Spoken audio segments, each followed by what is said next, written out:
Hello बच्चों, आज हम लोग इक्वेशंस ऑफ मोशन बनाने वाले हैं ग्राफिकल मेथड से।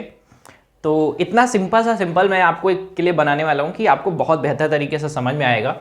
और मैं उम्मीद करूँगा कि at the end of this lecture आपको कभी भी ग्राफ समझने में दिक्कत नहीं होगी कि किस तरीके से हम वेलोसिटी टाइम ग्राफ बनाते हैं, किस तरीके से हम पोजीशन टाइम ग्राफ बनाते हैं, या जिसको हम लोग बोलते हैं पाथ लेंथ टाइम ग्राफ या distance time graph, displacement time graph. मैं सभी का डिस्कशन इस लेक्चर में करने वाला हूँ।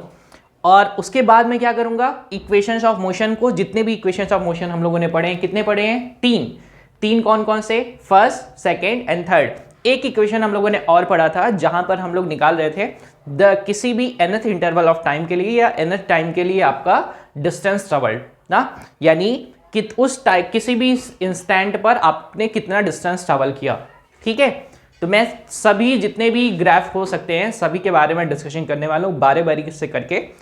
Overall agenda of this lecture is to prove that equations of motions और derived equations of motion using graph. First of all, या पहले हम लोग क्या करने वाले हैं, एक ग्राफ ड्रॉ करने वाले हैं। और ग्राफ में ड्रॉ करने वाला हूं, जरा ध्यान से समझते चलेंगे। ग्राफ नंबर फर्स्ट हम लोग प्लॉट कर रहे हैं path length time. Graph number first that is path length versus time, या फिर जिसको बच्चों हम लोग बोला करते हैं डिस्टेंस टाइम। ठीक है, तो सबसे पहले करते क्या है, सबसे पहले हम लोग बना लेते हैं एक्सेस। ये आपकी है एक्स एक्सेस और ये है आपकी वाई एक्सेस। इन दोनों एक्सेस में आपकी विश, जैसी आपकी विश हो सकती है। आप अगर डिस्टेंस को रखना चाहते हैं एक्स एक्सिस पर तो रख सकते हैं, टाइम को अगर रखना चाहते हैं तो रख सकते हैं। फॉर इजी यानी कन्वीनियंट के लिए या इजी बनाने के लिए ग्राफ को हम लोग टाइम को लेते हैं, कहां पर लेते हैं? इस वाली एक्स एक्सिस पर, ये रहा टाइम। और डिस्टेंस या फिर पाथ लेंथ को हम लोग रिप्रेजेंट कर रहे हैं वाई एक्सिस पर। ठीक है, कोई गड़बड़ तो नहीं करेंगे। अब डिस्टेंस टाइम ग्राफ अगर हम बना रहे हैं तो ग्राफ कैसे कैसे हो सकते हैं? तो first kind of that is, अगर कोई भी ऑब्जेक्ट सपोज करो कि आपके पास एक कार है और आप उसको ऑब्जर्व कर रहे हैं। तो सपोज करो मैंने ऑब्जर्व किया उसकी इनिशियल पोजीशन, और कुछ टाइम के बाद, ये स्केल कौन सा है? टाइम वाला है ना। कुछ टाइम के बाद ये कार आपकी आ जा रही है यहां पर। ध्यान से समझते चलेंगे, एक एक पॉइंट को मैं बताते चलूंगा। अभी देखो मैंने एक ग्राफ बनाया है। Graph is that this line A B. ठीक है, हमारा एजेंडा क्या है कि हम 2 पॉइंट ऑब्जर्व करना चाहते हैं, या फिर मैं आपको और अच्छे तरीके से समझाऊं, that is the 2 point observing. जो भी हमारे पास 2 ऑब्जर्विंग पॉइंट होते हैं, उस पॉइंट में फर्स्ट को हम लोग बोलते हैं इनिशियल ऑब्जर्विंग पॉइंट या इनिशियल पॉइंट, और दूसरे वाले को हम लोग बोलते हैं फाइनल ऑब्जर्विंग पॉइंट या फाइनल पॉइंट। दोनों पोजीशन को अगर हम लोग ऑब्जर्व कर रहे हैं तो आपके पास कंडीशन क्या होती है मोशन की, कि अगर आप उसको देख रहे हैं चेंज होते हुए टाइम के रिस्पेक्ट में, तो उसी को हम लोग बोलते हैं मोशन। यानी मोशन को हम लोग सिंपली डिफाइन करते हैं, that is change in position of any object with respect to time is called motion. यहां पर डिस्टेंस टाइम ग्राफ में हम लोग ये बताते हैं, अभी देखो ऑब्जर्व करने का तरीका क्या रहेगा, अगर उसका पोजीशन चेंज होगा तो कुछ ना कुछ तो चलने वाला है। पोजीशन चेंज होगा तो कुछ ना कुछ तो चलेगा ना। लेकिन यहां पर जो ग्राफ हम लोगों ने प्लॉट किया है वो कैसा है, यहां पर टाइम तो वेरी कर रहा है लेकिन डिस्टेंस क्या वेरी कर रहा है? ये इसका initial point A, final point B, यानी दोनों के दोनों पॉइंट कहां पर है? एक ही जगह पर, यानी चेंज इन पोजीशन नहीं हुआ। तो ये ग्राफ आपका रिप्रेजेंट करेगा body at rest. Condition number 2, graph number 2, यहां पर मैंने सेम ग्राफ प्लॉट किया है, दैट इज ये रहा आपका डिस्टेंस लाइन और ये है आपके पास टाइम लाइन। ये आपकी डिस्टेंस लाइन है और ये टाइम लाइन है। ठीक, सपोज करो कि आप यहां से चलना शुरू करते हैं और आपकी कार कुछ चल रही है ऐसे, यानी इनिशियल पॉइंट आपका कहां पर है? यहां पर। फाइनल पॉइंट कहां पर है? यहां पर। कार आपकी यहां से चलना शुरू हो रही है,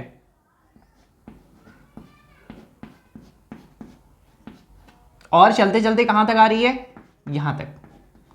और अगर मैं अब आपसे बोलूं कि ये ग्राफ किसका है, तो आप क्या ऑब्जर्व क्या कर पा रहे हैं कि कार यहां से चल रही है, चलते चलते चलते चलते यहां तक। यानी यहां पर अगर मैं दो ऑब्जर्विंग पॉइंट की बात करूं, ए और बी की, तो यहां पर किसी भी कार का पोजीशन तो चेंज हो रहा है, यानी डिस्टेंस भी बढ़ रहा है और टाइम भी बढ़ रहा है। ठीक है ना, क्या क्या बढ़ रहा है, डिस्टेंस भी बढ़ रहा है और टाइम भी बढ़ रहा है। तो ऐसे मोशन को या ऐसे ग्राफ को हम लोग बोलते हैं दैट इज मोशन। और यहां पर अगर मोशन हो रहा है तो किस तरीके का मोशन हो सकता है, देखो जरा ध्यान से। यहां पर मोशन को हम लोग कैटेगराइज करते हैं दो तरीके से। कैसे कैसे कैटेगराइज करेंगे, फर्स्ट, जहां पर ये कोई भी object equal distance equal interval of time में कवर करे, तो वहां पर मोशन हमारा होता है यूनिफॉर्म मोशन। यानी अगर हम मोशन को कैटेगराइज करें तो फर्स्ट को हम लोग बोलते हैं यूनिफॉर्म मोशन, एंड दूसरे को हम लोग बोलते हैं नॉन यूनिफॉर्म मोशन।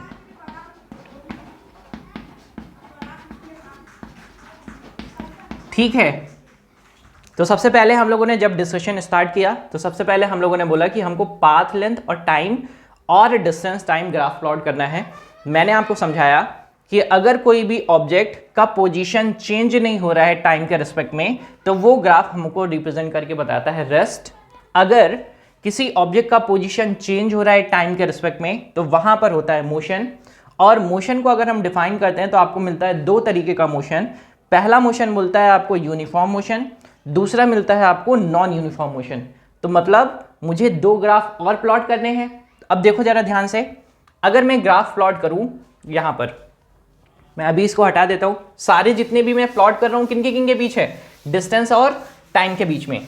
तो देखेंगे, अगर मैं ग्राफ नंबर 3 ड्रॉ करूं यहां पर,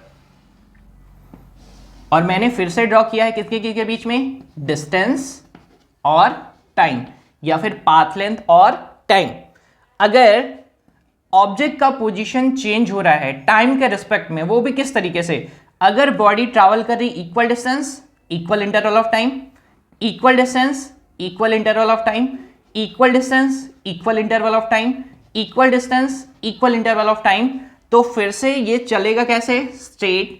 और यहां पर भी आपको मिलेगा कैसा motion, that is uniform motion.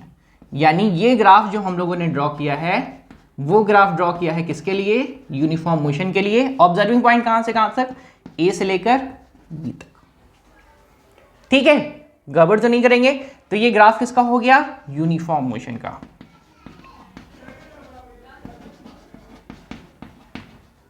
ठीक बात है ना। चलिए नेक्स्ट ग्राफ की अगर हम बात करें तो सिंपली नॉन यूनिफॉर्म के लिए ये आपकी डिस्टेंस वाली लाइन, ये आपकी टाइम वाली लाइन। और अगर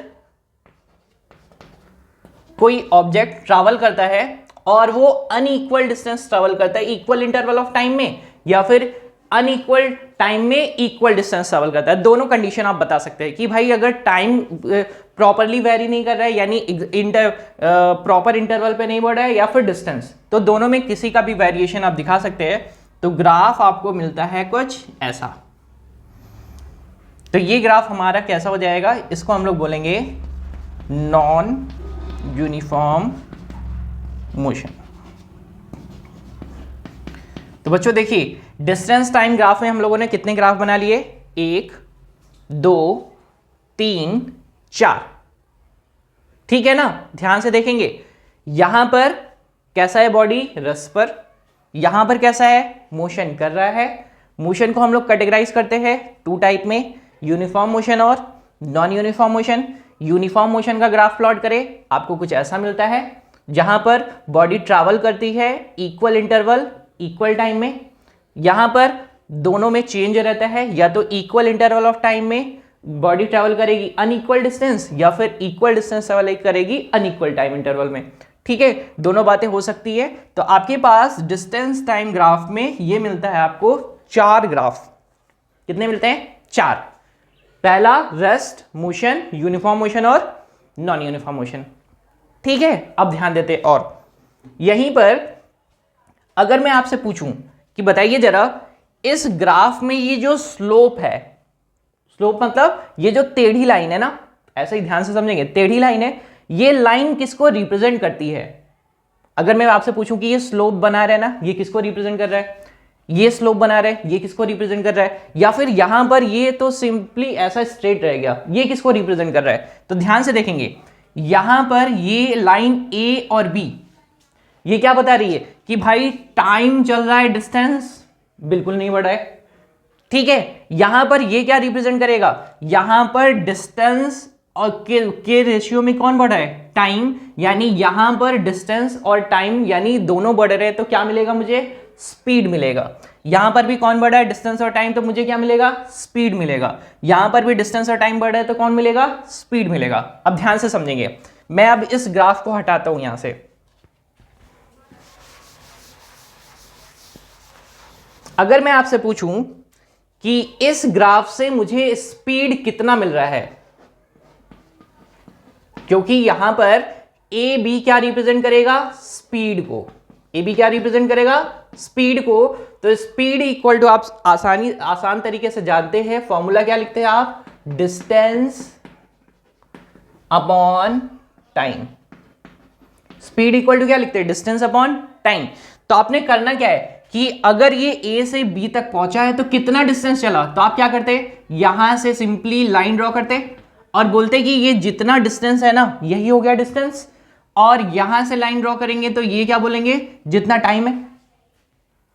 ठीक है ना? तो अगर मैं इसको नाम रख दूं छोटा छोटा, इसका नाम मैंने रख दिया है सी और इसका नाम मैंने रख दिया है डी, तो आप आसान तरीके से बता सकते हैं A B equal to what? That is distance upon time.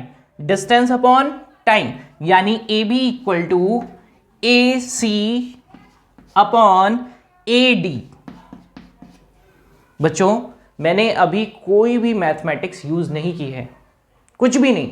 अगर मैं आपको चाहूं तो एक और लाइन यहां पर मैं आपको ऐड करूंगा। क्या? ये जो आपका ए बी है, इसको हम लोग डिफाइन करते हैं स्लोप से। किससे डिफाइन करेंगे? स्लोप से। और लिखेंगे slope equal to Y upon X. यहां पर y क्या है? That is distance travelled on y axis and time on x axis. यानी आप सिंपली यहां से भी लिख सकते थे, कितना लिखेंगे? That is AC upon AD। Mathematics में हम लोग लिखते हैं slope equal to tan theta. Slope equal to क्या लिखते हैं? tan theta. तो हम लोग सिंपली लिख सकते हैं tan theta equal to AC upon AD। ठीक है, ध्यान से समझ में आ रहा है? बिल्कुल कोई गड़बड़ तो नहीं करेंगे। मैंने आपको क्या बताया? सिंपली ये डिस्टेंस और टाइम के बीच में जो भी लाइन बनने वाली है वो रिप्रेजेंट करेगी स्पीड को। स्पीड इक्वल टू आप सिंपली जानते हैं distance upon time. Distance speed को किससे रिप्रेजेंट कर रहे हैं? ए बी से। और ए बी इक्वल टू क्या हो जाएगा? डिस्टेंस कितना? ए सी। टाइम कितना? A D. इसी ए बी को ही हम लोग क्या बोलते हैं? स्लोप। स्लोप इक्वल टू क्या होता है? Y upon x. वाई कितना है? A C. एक्स कितना है? A D. इस स्लोप को मैथमेटिक्स में बोलते हैं tan थीटा इक्वल टू क्या करेंगे? ए सी अपॉन ए डी। बात आ गई समझ में? कोई गड़बड़ तो नहीं करेंगे? पक्का पक्का? चलो, ये बात तो आपको समझ में आती है। अब ध्यान से देखेंगे, ये जो आपके पास डिस्टेंस टाइम ग्राफ तो हो गया, ये tan थीटा आ गया, ये आपके पास ए बी। आप इस लाइन को याद रखेंगे, यानी अगर मुझे स्पीड चाहिए तो स्पीड इक्वल टू क्या होगा? Distance upon time. सिंपल सा लॉजिक, एकदम क्लियर रहना चाहिए। अब देखते हैं जरा थोड़ा सा आगे। तो आपको मैंने डिस्टेंस टाइम ग्राफ बताया है, अब मैं आपको सिखाने वाला हूं that is velocity time graph. देखो जरा, मैं इसको रब कर रहा हूं अभी।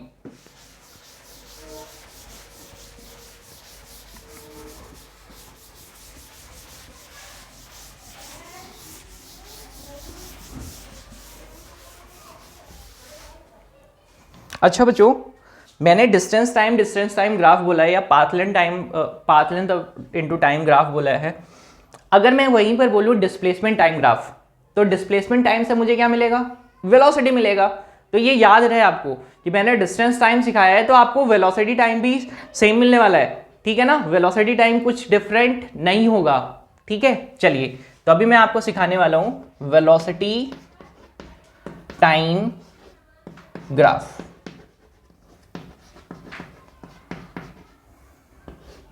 ठीक है, वेलोसिटी टाइम ग्राफ में फर्स्ट ग्राफ हम लोग ड्रॉ करते हैं।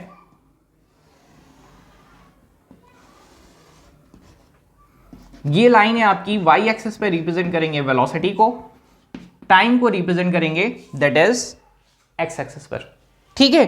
अगर मैंने ग्राफ ड्रॉ किया है और ग्राफ ड्रॉ किया है कुछ ऐसा, यहां पर मैं मोशन को ऑब्जर्व कर रहा हूं from initial to final position, यानी ए से लेकर बी तक, ठीक है। अब यहां पर ये जो लाइन ए बी है, A B represents what, A B क्या रिप्रेजेंट करेगी, कांस्टेंट वेलोसिटी। ए बी क्या रिप्रेजेंट करेगा, कांस्टेंट वेलोसिटी, और कांस्टेंट वेलोसिटी को ही हम लोग बोलते हैं जीरो एक्सेलरेशन, जीरो एक्सेलरेशन, ठीक है। कांस्टेंट वेलोसिटी को ही हम लोग क्या बोलते हैं, जीरो एक्सेलरेशन। एक minute, this line A B, यहां पर ध्यान से देखिएगा, ए बी लाइन क्या रिप्रेजेंट कर रहा है, कांस्टेंट वेलोसिटी या फिर जीरो एक्सेलरेशन, यानी वेलोसिटी का अगर कोई चेंज नहीं होगा तो वो लाइन कैसी, जीरो एक्सेलरेशन वाली। अब ध्यान से देखते हैं ग्राफ नंबर 2, ये देखो यहां पर मैं प्लॉट कर रहा हूं,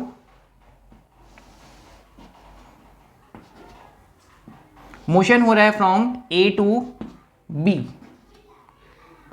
ठीक है, ए टू बी। और मैंने आपको समझाया कि भाई देखो हम लोग को ना जब भी मोशन ऑब्जर्व करेंगे तो मोशन ऑब्जर्व करने के लिए ऑलवेज, बच्चों ध्यान दीजिएगा, ऑलवेज मोशन को ऑब्जर्व करते हैं 2 पोजीशंस पर, ठीक है ना। एक जहां से हमने ऑब्जर्वेशन शुरू किया है, एक जहां तक हम लोग ऑब्जर्व कर रहे हैं। सपोज करो कि आप अपनी आंख बंद करे हुए हो और कोई भी चीज आपके आगे सामने से जा आ रही है, तो आपको दिखाई पड़ेगा क्या, क्या आप देख पाओगे कि उसकी पोजीशन चेंज हुई है क्या, नहीं ना। तो सिंपल सा वही करेंगे, आपको देखना है, यानी आप ऑब्जर्व कर रहे हो, कैसे ऑब्जर्व कर रहे हो, with respect to time, time के रिस्पेक्ट में आप ऑब्जर्व कर रहे हो। अगर मैं टाइम को डिफाइन करूं आपके लिए, तो टाइम को मैं सिंपली डिफाइन करता हूं, it is only an arrangement of events. किसी भी इवेंट का क्या है, अरेंजमेंट, यानी कुछ हो रहा है, जैसे मैं काम कर रहा हूं, यहां पर ग्राफ ड्रॉ कर रहा हूं, अगर आप यहां पर देखते नहीं कि मैंने इनिशियली कहां से शुरू किया है, तो आप बता पाते क्या कि मैंने ये ग्राफ कहां से बनाया होगा। अभी मैं सिंपल से आपसे पूछूं, बताओ जरा ये ग्राफ मैंने कहां से स्टार्ट किया होगा, जब आपने देखा होगा तभी तो बताओगे ना कि हाँ सर पहले आपने वाई एक्सिस बनाया, फिर एक्स एक्सिस बनाया, फिर ये वाली लाइन बनाई। समझ में आता है बात ना। चलो ये लाइन आपके पास क्या रिप्रेजेंट करेगा, टाइम, ये लाइन क्या रिप्रेजेंट कर रहा है, वेलोसिटी। मुझे चाहिए ए बी लाइन, तो ए बी पहले बात रिप्रेजेंट क्या करेगा, ए बी रिप्रेजेंट करेगा, A B is equal to acceleration. A B क्या रिप्रेजेंट करेगा, acceleration, A B represents acceleration, ठीक है, कोई गड़बड़ तो नहीं करेंगे। अब जो फॉर्मूला मैंने सिखाया था फटाफट करते, यहां पर जैसे ही आप फाइनल पोजीशन पर पहुंचेंगे, वहां से क्या ड्रॉ करेंगे, लाइन ड्रॉ करेंगे ऑन वाई पर, और कहां पर रिप्रेजेंट करेंगे, एक्स पर। तो अगर मैं आपसे पूछूं tell me what about A B, A B equal to what, तो आप सिंपली बोलते हैं कि सर यहां पर कोई पॉइंट आप बता दो, तो मैंने बता दिया है सी, और यहां पर कोई पॉइंट बता दो तो मैंने बता दिया है डी। तो आपके पास यहां पर क्या हो गया, that is A B equal to what, that is velocity upon time, यानी वेलोसिटी कितना है, वेलोसिटी यहां पर है that is A C upon कितना करेंगे, ए डी, सिंपल सा, that is acceleration equal to velocity upon time, या फिर हम लोग इसको बोलते हैं that is change in velocity upon time. अगर मैं इसकी इनिशियल पोजीशन पर वेलोसिटी बोलूं कितना है u, फाइनल पोजीशन पर वेलोसिटी बोलूं कितना है v, तो आप सिंपली बोलते कि सर इसका भी चेंज अगर हम बोल दे तो चेंज की वजह से कैसे लिखेंगे, that is v minus U upon T. इस ए बी को रिप्रेजेंट किससे करेंगे, a से, तो आपके पास एक्सेलरेशन का फॉर्मूला आ जाएगा that is change in velocity upon time. आया बात समझ में, कोई गड़बड़ तो नहीं करेंगे। यहां पर स्लोप क्या डिफाइन करेगा, एक्सेलरेशन। वहां पर स्लोप क्या डिफाइन कर रहा था? स्पीड। यहां पर क्या कोई स्लोप है क्या? नहीं। ये लाइन स्ट्रेट है तो ये स्ट्रेट लाइन क्या रिप्रेजेंट करेगा? Constant velocity. कांस्टेंट वेलोसिटी का मतलब zero acceleration, no any change in velocity. Got it? अगर मैं अब प्लॉट करूं, देखो इन्हीं दो ये जो दो ग्राफ है ना, ये वाला और ये वाला, यही आपके लिए बेसिकली इंपॉर्टेंट होता है इक्वेशंस ऑफ मोशन बनाने के लिए। यानी इतना सारा तामझाम मैंने सिर्फ इन्हीं के लिए किया है। ठीक है, अब ध्यान से देखेंगे। मैं इस ग्राफ को बना रहा हूं यहां पर और इसको हटा देता हूं अभी। देखिए, अगर मैं उस ग्राफ को यहां पर बनाऊं तो आपके पास ग्राफ में, ये ग्राफ किसके किसके बीच में? वेलोसिटी और टाइम के बीच में। तो अगर मैं ग्राफ बना रहा हूं फिर से, ये लाइन है आपकी ए बी। ठीक है, अब होता क्या है, ये जो आपके पास लाइन है किसी भी वेलोसिटी टाइम ग्राफ में, किसी भी वेलोसिटी टाइम ग्राफ में ऑलवेज जो भी लाइन रिप्रेजेंट करती है वो रिप्रेजेंट करेगी एक्सेलरेशन को।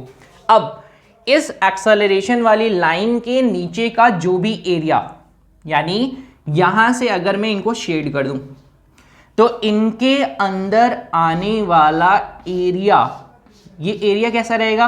अभी कैसा दिख रहा है आपको? दिख रहा है रेक्टेंगल जैसा।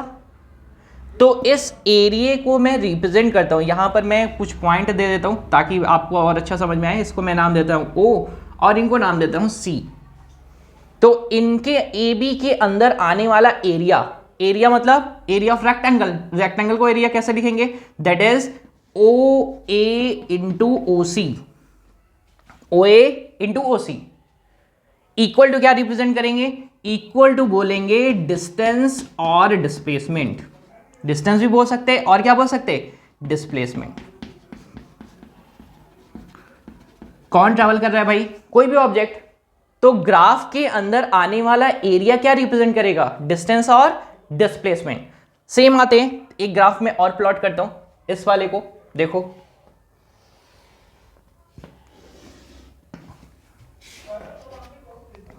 ये आपकी लाइन है मोशन वाली, ए से लेकर कहां तक? बी तक। ठीक है, यहां पर ये कौन सी लाइन है? वेलोसिटी वाली। ये कौन सी है? टाइम वाली। ठीक है, अब सिंपल सा क्या करेंगे, ये जो आपके पास फाइनल पोजीशन है किसी भी ऑब्जेक्ट की, वहां से ड्रॉ करेंगे लाइन परपेंडिकुलर। आप दोनों साइड कर सकते हैं, आप वाई एक्सिस पे भी आ सकते हैं, एक्स एक्सिस पर भी आ सकते हैं, दोनों पर आ सकते हैं। अब लॉजिक क्या रहेगा, इस वाली जो लाइन है ना, इसके अंदर का जो भी एरिया होगा, एक्स एक्सिस पर भी कर सकते हैं या वाई एक्सिस पर भी कर सकते हैं। तो मैंने कहां पर किया है?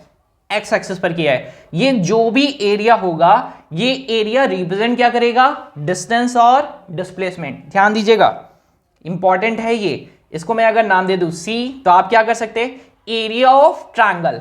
एरिया ऑफ ट्रायंगल क्या होता? हाफ बेस इंटू कितना? हाइट, इक्वल टू क्या रिप्रेजेंट करेगा? दैट इज डिस्टेंस और डिस्प्लेसमेंट।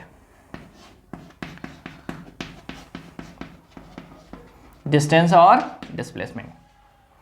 बात समझ में आ गई है पूरी तरह? देखो बच्चों, अब करेंगे क्या? सिंपल सा लॉजिक देखो, मैं बहुत इत्मीनान से समझा रहा हूं आपको कि इन्हीं का यूज करेंगे। अब इक्वेशंस ऑफ मोशन बनाने के लिए मुझे ग्राफ आपको समझाना था।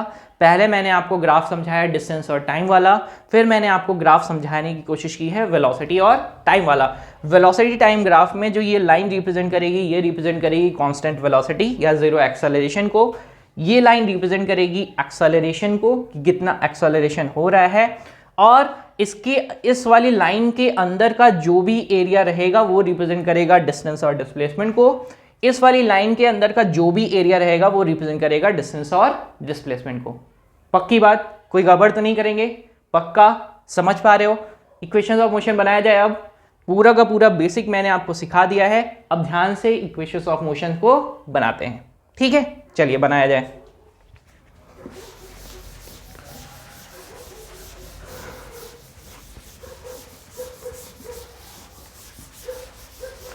देखो, सबसे पहले ये जितने भी ग्राफ आपके बनेंगे, ये जो ग्राफ होगा ना आपका, जो मैं बनाने जा रहा हूं, ये आपका यूनिवर्सल होगा, यानी आपके तीनों इक्वेशन के लिए काम देगा। ठीक है ना। तो सबसे पहले मैं ड्रॉ कर रहा हूं यहां पर एक ग्राफ। ग्राफ कौन सा है?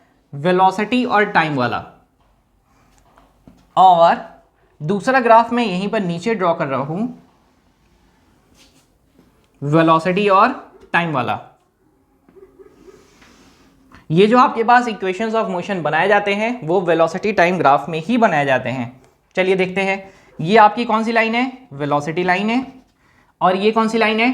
टाइम लाइन है। ठीक बात है, एकदम कायदे से समझ पाए हैं। चलिए इनका मैं नाम रख देता हूं, नाम इनका रख देता हूं, ये graph from A to B, ठीक है। और ये लाइन जो है वो ये है ए टू सी। मैंने नॉमेनक्लेचर थोड़ा सा चेंज करने की कोशिश की है ताकि आपको समझ में आए। और ठीक है, ये लाइन कौन सी है? ये है वेलोसिटी वाली। और ये कौन सी है? टाइम वाली। अब इसको मैं नाम दे देता हूं ओरिजिन ओ। ठीक है, मैंने दो लाइन बनाए, दो ग्राफ ड्रॉ किए हैं वेलोसिटी टाइम में, वेलोसिटी टाइम में। अब आपको पता है अच्छे से कि यहां पर ए सी क्या रिप्रेजेंट करेगा? दैट इज कांस्टेंट वेलोसिटी यानी जीरो एक्सेलरेशन। ए बी क्या रिप्रेजेंट करेगा? ए बी रिप्रेजेंट क्या करेगा? That is acceleration. ठीक है, पक्का आया। चलो अब करना क्या रहेगा? जो हम लोग ग्राफ बनाते हैं ना, वो करते क्या है, सबसे पहले इस वाले ग्राफ को खींच कर लेकर आता हूं मैं इधर। तो मैंने यहां पर बनाया है एक बड़ा ग्राफ, और उस बड़े ग्राफ में मैंने क्या किया है, रिप्रेजेंट किसमें बनाना है मुझे? वेलोसिटी और टाइम में ही। तो ये रही वेलोसिटी वाली लाइन और ये है टाइम वाली लाइन। ठीक है, ये वेलोसिटी वाली लाइन है और ये कौन सी लाइन है? टाइम वाली लाइन। ठीक है, ये वेलोसिटी वाली लाइन है और ये कौन सी लाइन है? Time line. अब क्या करेंगे, इस वाले ग्राफ को मैं खींच कर लेकर आ रहा हूं इधर। तो मैंने ये लाइन ड्रॉ कर दी है इसमें, ये वाली, इसका नाम मैंने क्या रखा है? ए सी। फिर क्या किया मैंने, इस वाले ग्राफ को ना खींच कर लाया हूं इधर। तो मैंने उस वाली लाइन को खींच कर लाना है, तो मैंने ये लाया, तो ये कुछ हो गई है ऐसे।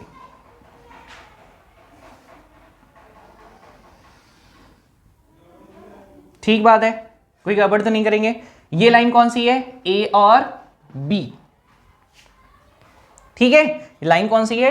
ए और बी। और ये लाइन कहां तक है? ए और सी तक है। अब करना क्या है, सिंपली ये जो आपका इनिशियल पोजीशन है, यहां से ही मोशन शुरू हो रहा है। आपका इनिशियल पोजीशन ए है और कहां तक जा रहा है? बी तक। इनिशियल पोजीशन ए है और कहां तक जा रहा है? बी तक। यानी ए बी क्या रिप्रेजेंट कर रहा है? एक्सेलरेशन। अगर मैं आपसे पूछूं इस ग्राफ से आपको एक्सेलरेशन कौन देगा, तो आप सिंपली क्या बोलते हैं? A B. ए बी क्या देगा आपको? एक्सेलरेशन। ठीक है ना। चलो देखा जाए। चलो अब करते क्या है, सिंपली ये जहां तक हमारा फाइनल पोजीशन है, यानी कार कहां से चल रही है, देखो जरा, यहां से चल रही है और चलते चलते कहां तक जा रही है? फाइनल पोजीशन तक जा रही है। कैसे? एक्सेलरेट होके। ठीक, करना क्या रहेगा, फाइनल पोजीशन से हम लोग लाइन ड्रॉ करते हैं ग्राफ को समझने के लिए। तो लाइन ड्रॉ करता हूं मैं यहां पर और लाइन ड्रॉ करता हूं मैं यहां पर। अब ध्यान से समझेंगे और आप बताते चलेंगे। मैं इसका नाम रख देता हूं, देखो मैंने इसका नाम रखा है ओ, और इस पॉइंट का नाम मैं रख देता हूं, दैट इज सी हो चुका है, डी एंड ई। ठीक है, अब देखो ये वेलोसिटी वाली लाइन है और ये कौन सा लाइन है? Time line. तो मैं ऐसा बोल रहा हूं कि आपके पास जब मोशन शुरू हो रहा है, मोशन कहां से शुरू हो रहा है? ए से लेकर बी तक। ए से बी तक में मोशन में इसको टाइम कितना लग रहा है? इसको टाइम लग रहा है स्मॉल टी। कितना टाइम लग रहा है? Small T. ये टाइम एक्सिस पर ही है, हम कहां पर है? टाइम एक्सिस पर है। तो मैंने इनको बोला कि कितना टाइम लग रहा है भाई ए से बी तक मोशन में, जब भी गाड़ी कैसे चल रही है? एक्सेलरेट होके। तो कितना लग रहा है? 0 से लेकर टी तक, यानी टी टोटल टाइम लग रहा है। और यहां पर जो ये इनिशियल पॉइंट है जहां से मोशन शुरू हो रहा है, यहां पर इनका वेलोसिटी कितना है? वेलोसिटी है इनका इनिशियल वाला u। जब तक गाड़ी चल रही है तो यहां पर इनका वेलोसिटी कौन सा है? फाइनल वाला, दैट इज v।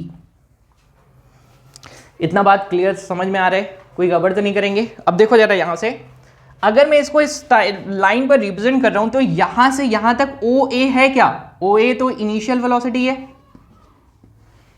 पक्का, कोई गड़बड़ तो नहीं करेंगे। अब अगर मैं यहां पर एक बात और बोलूं आपसे, ओ ए क्या है? Initial velocity. और अगर मैं ओ ई की बात करूं, ये टोटल कितना है? ये कितना है? ये तो है v, फाइनल वेलोसिटी। और अगर मैं पूछूं आपसे ए ई कितना है, तो ये कितना है? v minus you. देखो बच्चों, यहां पर ओ ए कितना है? u। ओ ई कितना है? फाइनल वेलोसिटी, यानी initial velocity, final velocity.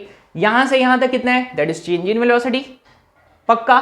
Motion कहां से कहां तक ऑब्जर्व कर रहे हैं? जीरो से ओ से लेकर डी तक, यानी टाइम कितना ले रहे हैं? टी, पक्का, गड़बड़ी तो नहीं करेंगे। बस अब सिंपली लिखते चलेंगे, ध्यान से देखेंगे। मैं लिख रहा हूं यहां पर, आपके पास सिंपली बोलूं तो ओ ए कितना है? O A equal to, O A कितना है? डी सी के बराबर है।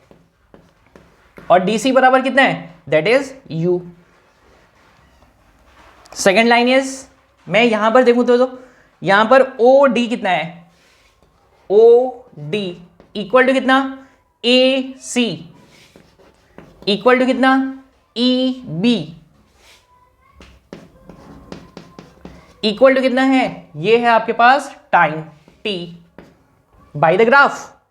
नेक्स्ट, अगर मैं ये बोलूं कि आपके पास ओ ई कितना है, तो आप क्या बोलते हैं? सर वो तो है वेलोसिटी, और वही किसके बराबर है? डी बी के या बी डी के, ठीक। नेक्स्ट इज ए ई कितना है? बताइए आप लोग, ए ई इक्वल टू वॉट? ए कितना है? ए है आपके पास v माइनस यू, और ए ई ही बराबर किसके है? बी सी के या सी बी के बराबर है, इक्वल टू सी बी, ठीक है। अब देखते चलेंगे ध्यान से, मैं ब्रैकेट कर देता हूं जिसकी जिसकी रिक्वायरमेंट है। ये आपके पास है u, ये आपके पास है v, यानी ओ डी इक्वल टू क्या है? t, और ये आपके पास क्या है? v, और ये आपके पास है that is v minus U, यानी v minus U equal to C B. याद रखेंगे सारी चीजें, मैं सभी को मैंने ब्रैकेट में कर दिया ताकि आपको और क्लैरिटी के साथ समझ में आए। बस ग्राफ इतना ही था आपके पास। आपके पास फर्स्ट इक्वेशन के लिए आएगा तब भी आप यही प्लॉट करेंगे, सेकंड के लिए आएगा तब भी यही प्लॉट करेंगे, थर्ड के लिए आएगा तब भी यही प्लॉट करेंगे, ठीक है ना? First, second and third. अब देखो कहानी कितनी छोटी सी है। अगर आपको ये ग्राफ से, इस पूरे ग्राफ से आपको क्या मिल रहा है? एक्सेलरेशन। तो एक्सेलरेशन क्या है? ए बी ना, तो ए बी को मैं क्या बोलूंगा? A B equal to acceleration, simple सा था भाई। और ए बी को मैंने ग्राफ रीड करना कैसे सिखाया था आपको? ए बी इक्वल टू क्या लिखेंगे? ए बी इक्वल टू लिखेंगे दैट इज इतना अपॉन इतना, यानी वाई पर अपॉन एक्स पर। तो अगर मैं यहां पर लिखूं ए बी, ए बी, तो ए बी इक्वल टू आप क्या लिखते ए E upon A C, A E upon A सी, पक्का ना? कोई गड़बड़ तो नहीं करेंगे? ए ई अपॉन ए सी। अब बताओ जरा ए ई कितना है? वो तो लिखवा चुका हूं मैं। ए कितना है देखो जरा, that is v minus U, तो पुट कर दो। और ए बी कितना है? A B equal to A, तो सिंपली पुट करेंगे A B equal to A equal to कितना? v minus U. बताओ जरा ए सी कितना है? देखो देखो देखो देखो, ए सी कहीं है? ए सी कहीं है भाई? ये रहा ए सी, और ए सी बराबर कितना है? t, पुट कर दो। अब क्या करेंगे? यही तो आपके पास एक्सेलरेशन है। First equation of motion gives what? Acceleration, ठीक है ना? एक्सेलरेशन। अब क्या करें? क्रॉस मल्टीप्लाई करें और अरेंज कर दें। क्रॉस मल्टीप्लाई करेंगे और अरेंज कर देंगे, तो मैं यहां पर लिखूंगा that is a equal to V minus U upon T. T का क्रॉस मल्टीप्लाई करूंगा, A T equal to V minus U. Last line that is v equal to U plus A T. That is your first equation of motion, ठीक है बच्चों। जितना ज्यादा से ज्यादा explore हो सकता था ये टॉपिक, मैंने उतना करने की कोशिश की है, ताकि आपको इसके बाद ना फिर कभी देखने की जरूरत ना पड़े, ठीक है। तो फर्स्ट इक्वेशन ऑफ मोशन हम लोगों ने आसान तरीके से बना लिया। दैट इज ग्राफ बनाने के बाद सिंपली निकालेंगे slope A B. A B represents A E upon A C. That is A B represent A represent v minus U, A C represent t, cross multiply करेंगे, arrange कर देंगे, आपका equation आ जाएगा। ठीक है, सेकेंड इक्वेशन की बात करें, चलो देखो सेकेंड और इजी है। मुझे क्या क्या रब करना है, अब जितना इंफॉर्मेशन है ना, इस इंफॉर्मेशन से ही आपका काम चल जाएगा। बस ध्यान से देखेंगे, यहां पर मैंने आपको सिखाया था ग्राफ में कि ए सी यानी ये वाली जो लाइन है, इसके अंदर आने वाला जो एरिया होता है वो क्या रिप्रेजेंट करता, दैट इज डिस्टेंस और डिस्प्लेसमेंट। सेकेंड इक्वेशन से हमको क्या मिलता है, डिस्टेंस और डिस्प्लेसमेंट। तो सिंपली क्या करेंगे, इसके अंदर आने वाला एरिया निकालेंगे प्लस इसके अंदर आने वाला एरिया निकालेंगे, दोनों के अंदर आने वाला एरिया निकाल कर क्या करेंगे, ऐड कर देंगे। देखो मैं साइड में ग्राफ इसीलिए बना के लेके चल रहा हूं कि अभी क्या करेंगे, मुझे चाहिए total distance travelled when a body और object moves from A to B, या car is moving from A to B, initial to final point, कितना डिस्टेंस चली गाड़ी। तो आप सिंपली क्या करेंगे, आप इसके अंदर आने वाला जो भी एरिया होगा इसको क्या करेंगे, निकाल लेंगे, और यही के एरिया क्या रिप्रेजेंट करेगा, डिस्टेंस और डिस्प्लेसमेंट। तो ये रहा ट्रायंगल और ये रहा रेक्टेंगल। तो क्या निकालेंगे, आप निकालेंगे दैट इज ट्रायंगल का एरिया प्लस रेक्टेंगल का एरिया। फटाफट करते हैं, इसको मैं रब कर देता हूं अभी।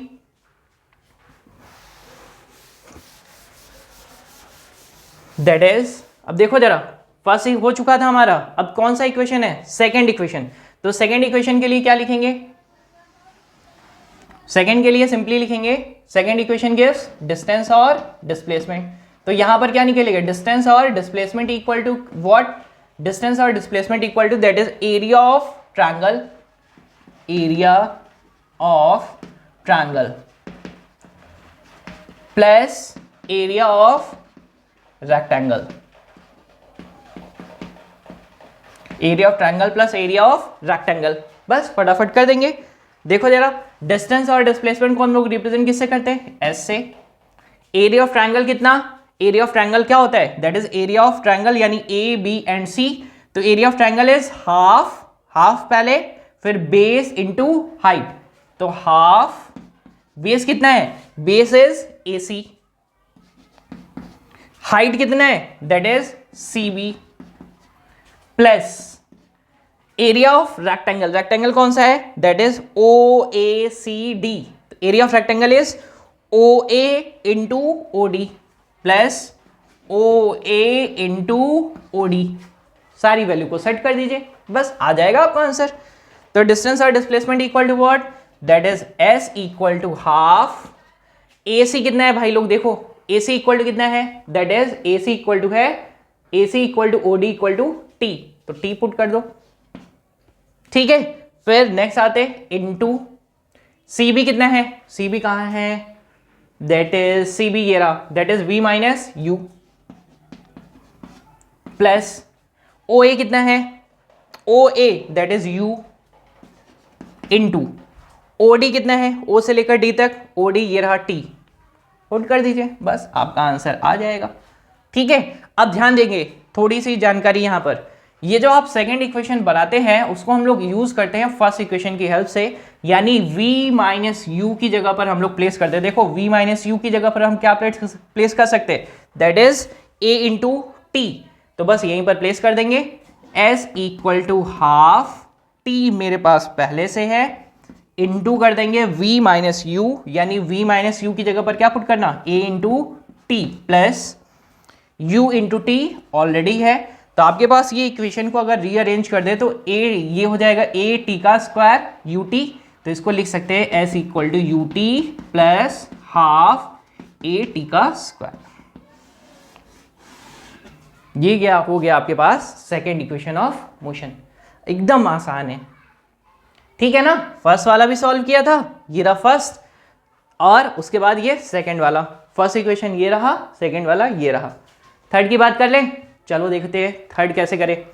थर्ड के लिए सिंपली आपको करना पड़ता है, दैट इज जो भी डिस्टेंस, थर्ड इक्वेशन से हमको मिलता क्या है, थर्ड इक्वेशन से हमको मिलता है डिस्टेंस और डिस्प्लेसमेंट, फिर से सेम, लेकिन यहाँ पर टाइम नहीं रहेगा, तो टाइम को हमको इलिमिनेट करना है। तो आप लोगों ने ध्यान दिया होगा कि टाइम को अगर हम इलिमिनेट कर रहे थे तो हम लोग को फर्स्ट और सेकेंड दोनों की जरूरत पड़ रही थी। तो क्या करेंगे, इनको ना कंबाइन कर देंगे, कंबाइन करेंगे तो ये क्या बन जाएगा, एक ट्रापेजियम शेप। यानी अभी जो एरिया हम लोग अलग अलग करके निकाल रहे थे वो एरिया अब हम लोग कैसे निकालेंगे, एरिया ऑफ ट्रापेजियम। ठीक है, तो थर्ड वाले को मैं लिखता हूं सेकंड वाले की जगह, इसको हटाता हूं अभी। ठीक है, बाकी सारी डिटेल्स सेम रहेंगी, थर्ड वाले को बनाते हैं। देखिए जरा, थर्ड वाले को अगर हम बनाएं तो सिंपली क्या बनाएंगे, लिखेंगे दैट इज डिस्टेंस और डिस्प्लेसमेंट, डिस्टेंस और डिस्प्लेसमेंट, या डिस्प्लेसमेंट ही लिख लो, इक्वल टू क्या लिखेंगे, area of trapezium, area of trapezium. Trapezium कौन सा है, चलो ट्रापेजियम है OABD। ट्रापेजियम कौन सा है, ट्रापेजियम इज OABD। ठीक है, ट्रापेजियम का एरिया क्या होता है आप लोग को पता है, sum of parallel side divided by 2 into कितना, हाइट। तो अभी यहां पर पैरेलल साइड कौन कौन से हैं, ये और ये पैरेलल साइड।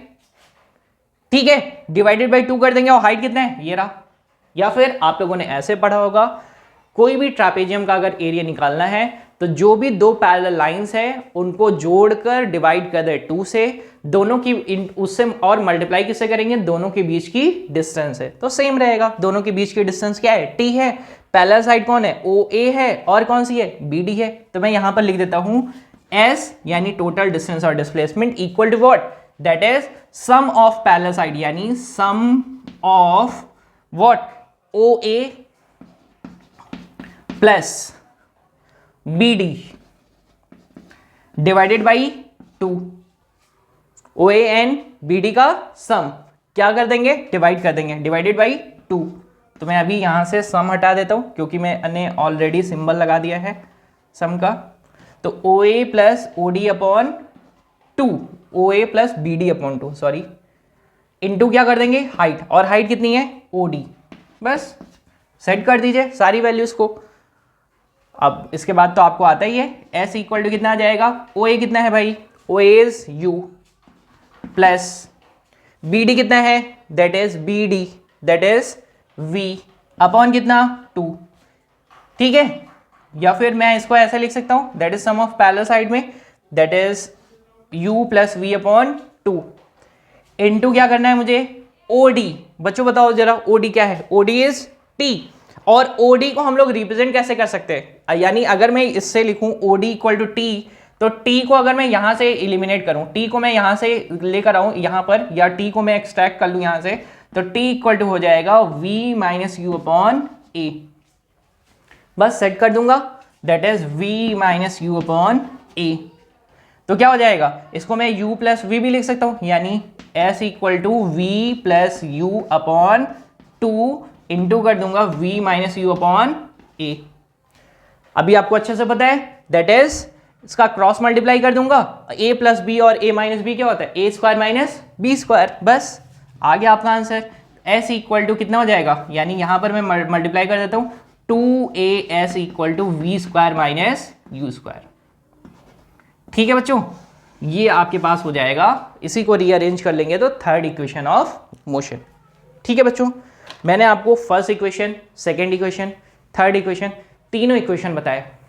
एक इक्वेशन बचता है जहां पर हम लोग को किसी भी एंड टाइम में मुझे निकालना रहता है डिस्टेंस ट्रेवल्ड। ठीक है, मैं उसको भी आपके साथ एक्सप्लेन करूंगा। तब तक के लिए मैं आपसे उम्मीद करूंगा कि ये पूरा का पूरा लेक्चर आपको बहुत अच्छे तरीके से समझ में आया है। अगर आपका फिर भी कोई डाउट रह जाता है तो बच्चों प्लीज़ बताइएगा। आपके लिए सिर्फ और सिर्फ इतनी सी इन्फॉर्मेशन कि ग्राफ का बेसिक पहले आपको समझ लेना है कि बेसिक क्या है, फिर सभी के लिए यही ग्राफ सेम ड्रॉ करेंगे। मैंने यहाँ पर ये ऑब्जेक्ट का पोजीशन ऑब्जर्व करने के लिए आपको कार बनाई थी। आपको ये बेसिक रिक्वायरमेंट में नहीं है, आप आसानी से ये ग्राफ ड्रॉ कर सकते हैं। मैंने ये समझाने के लिए बनाया था, ठीक है, कि मोशन को जब भी ऑब्जर्व करेंगे तो कितने point, 2 point. First one is initial observing point and second one is final observing point, जिसको हम लोग इनिशियल पॉइंट या फिर फाइनल पॉइंट बोला करते हैं। ठीक है, मैं उम्मीद करता हूं बच्चों आपको लेक्चर बहुत अच्छे तरीके से समझ में आया। थैंक यू बच्चों।